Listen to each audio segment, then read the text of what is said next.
Hello everyone.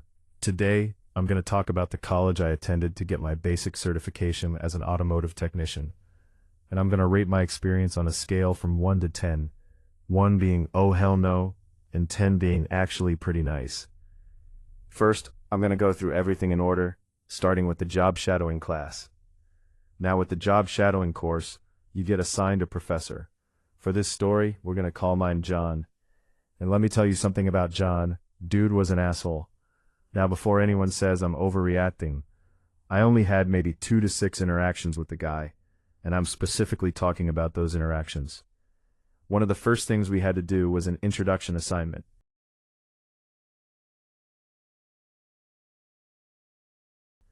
Now the whole point of the job shadowing class was that you were supposed to be working in a shop. The problem? I wasn't working in a shop at the time.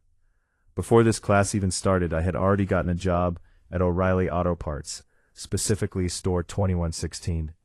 And before any O'Reilly employee watching this decides to look it up using the store search, yeah, I've got beef with the general manager. Screw that guy. Anyway, back to the story. Yes. So basically, John wanted me to already be working in an actual repair shop, but I couldn't do that because I was only in my 3rd month at O'Reilly's, trying to earn my green shirt. Like, what do you want me to do, John? So overall, I'd rate that summer semester a solid 1 out of 10, mostly because of the professor. Now, if you want to buy tools through the school, good luck. You have to go all the way to the East Mesa campus either to pay tuition or buy your tools. And the reason I say good luck is because DACC apparently does not know how to communicate with students. They really don't. Now, for those of you watching this thinking, that can't be true, I went there and got my toolbox just fine. Well, congratulations, you lucky bastards, because that was not my experience. So after I received my financial aid, I went to go pay for my toolbox.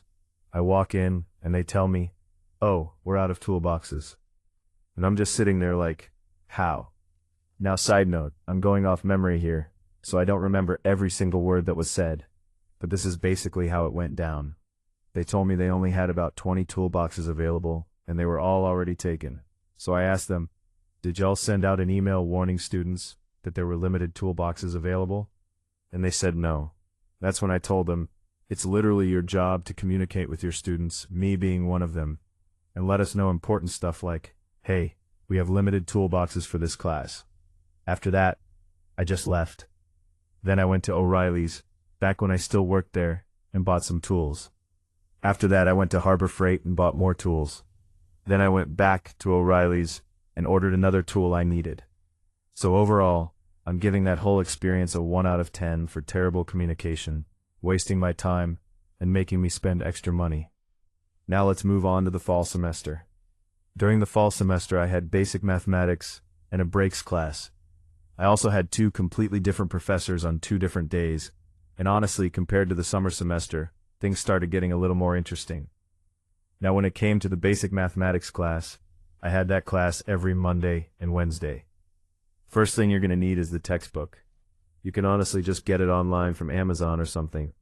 You're also going to need a calculator, specifically something like a TI-30X. Again, Amazon is your best friend for that. Now the class actually starts off pretty easy. And when I say easy, I mean I swear to Texas, we were doing 2nd grade level math at first. I'm sitting there thinking, there's no way I'm paying college tuition to relearn elementary school math. But eventually the class starts moving into high school level math, and after that you start learning how to read meters. And before anyone asks why meter reading is in a math class, I honestly couldn't tell you. I just showed up, did the work, and accepted my fate. Now for breaks, had that every Tuesday. Now keep in mind, I'm part-time because I needed to take 2 classes per semester so I can get financial aid. Now after a while of doing lectures, we finally got into lab time, which is where we actually started working on cars and fixing brakes. One cool thing is that you can actually bring your family's cars into the lab to work on them.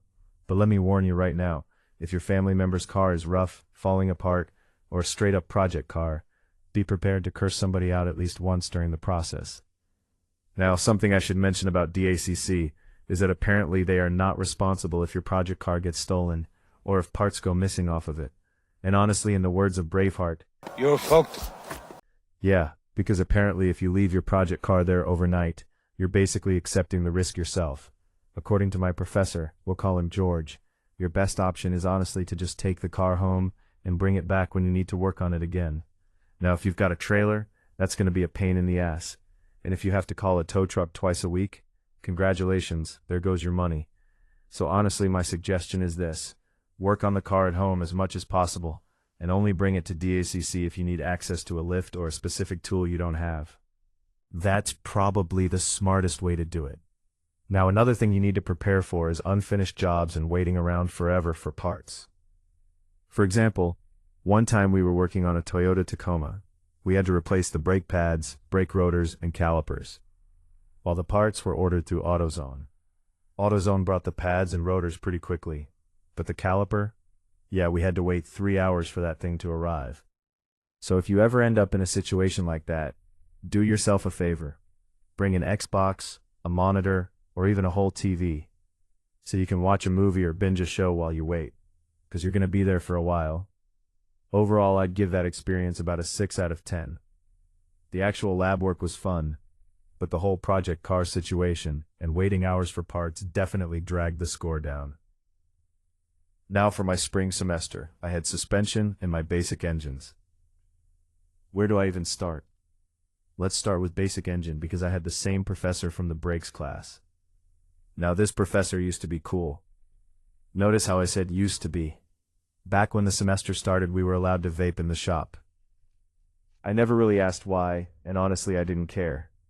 Then about 4 weeks into the semester, maybe it was a few days, I honestly don't remember, the professor suddenly started coming down hard on vaping.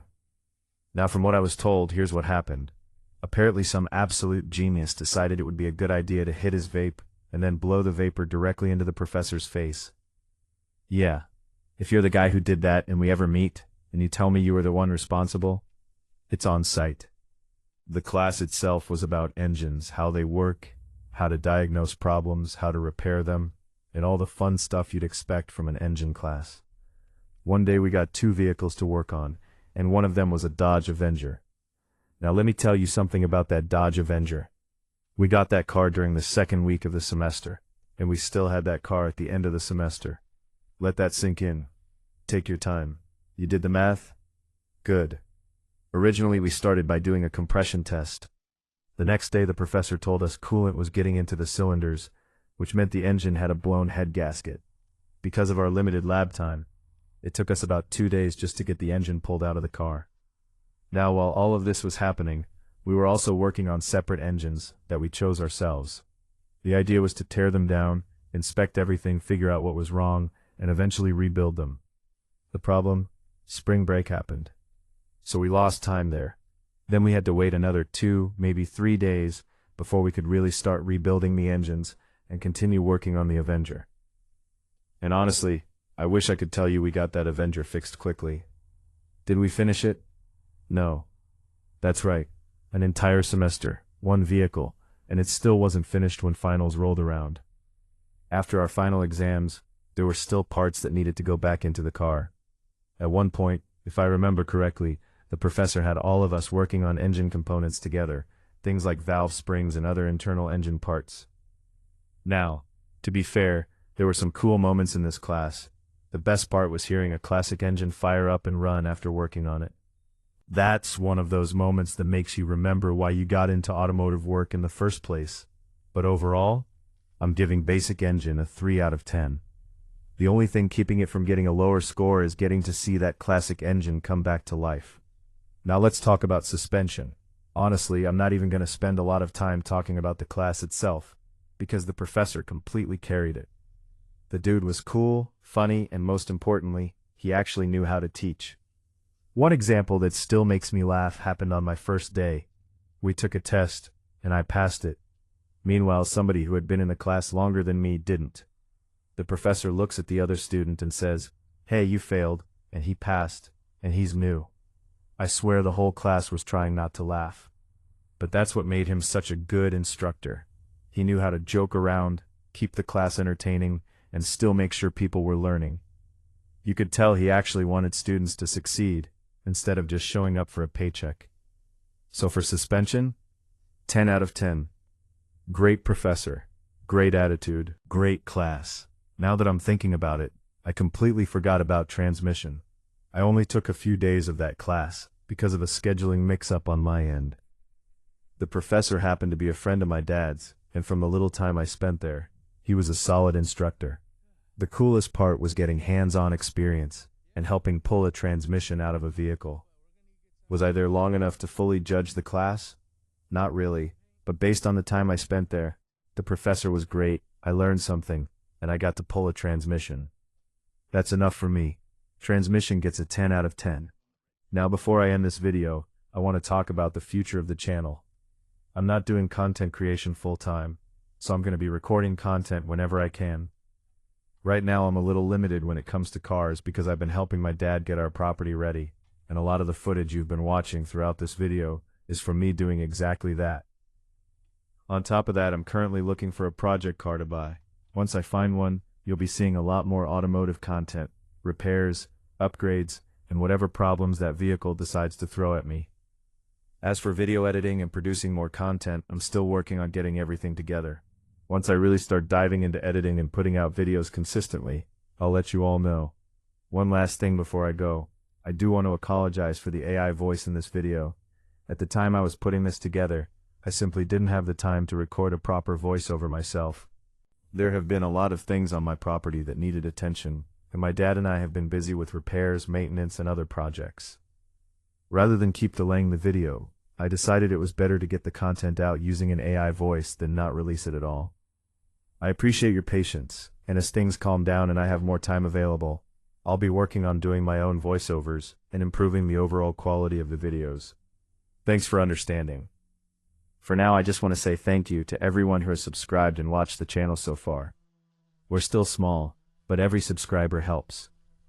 And speaking of subscribers, if we hit 25 subscribers, I'll do a Q&A video. So if you've got questions about automotive school, tools, project cars, or anything else, start thinking of them now. Thank you all for watching, and I'll see you in the next video.